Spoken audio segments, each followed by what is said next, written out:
My name is Armand Cuevas, and I'm currently a 9th grade Algebra 1 teacher at Dunbar High School, a DC public school. This is my 3rd year at Dunbar teaching math, yet I'm already the most senior math teacher who has been at Dunbar. Around 50% of the overall staff turned over from last year, and only 30 to 40% are still remaining from my first year in 2017 to 2018. However, I don't find this issue specific to Dunbar, as many of my friends throughout DC schools face similar issues. With teacher and school staff turnover so high, and I say school staff like with admin as well, students don't have consistent adult figures in their lives. For students, everyday things like walking past an old teacher and catching up, to more integral things like asking for recommendations for a job or college application, are lost with teacher turnover. Students need consistency in the adults who work and run the school. I see my old students all the time in the hallways around school, and they say to me, "Oh, you're the last one left," or "Everyone left us." They say it jokingly, but they also say it with disappointment and hurt. Staff also lose out because systems need to be re-explained, culture needs to be rebuilt, and mentors amongst teachers are lost as well. Teacher and general staff retention needs to be addressed. Many of my friends who left school/teaching almost always had problems with administration, specifically impact scores, lack of support, poor communication.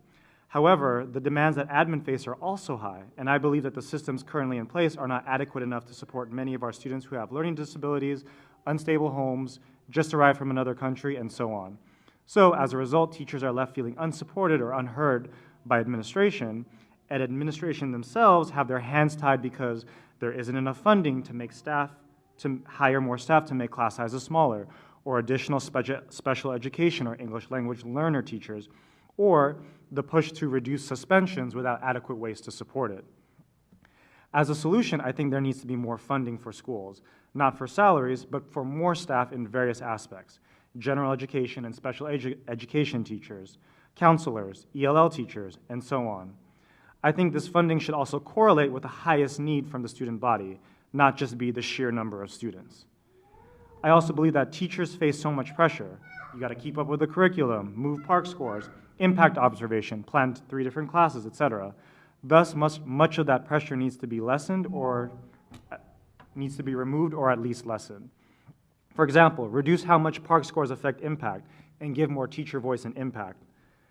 Give teacher leadership roles or a voice so that they take part in problem solving. Reduce pressure on administration so that isn't passed along to the teachers, and so on. By and large, though, I still stand strongest by funding. I hear about charter schools, suburban schools, and private schools throughout DMV area where every classroom has a laptop cart, and there is a special education in science and history class. This does not exist at my school, nor at many other DCPS schools. And despite being in the capital of the country, our schools are doing a disservice to our children.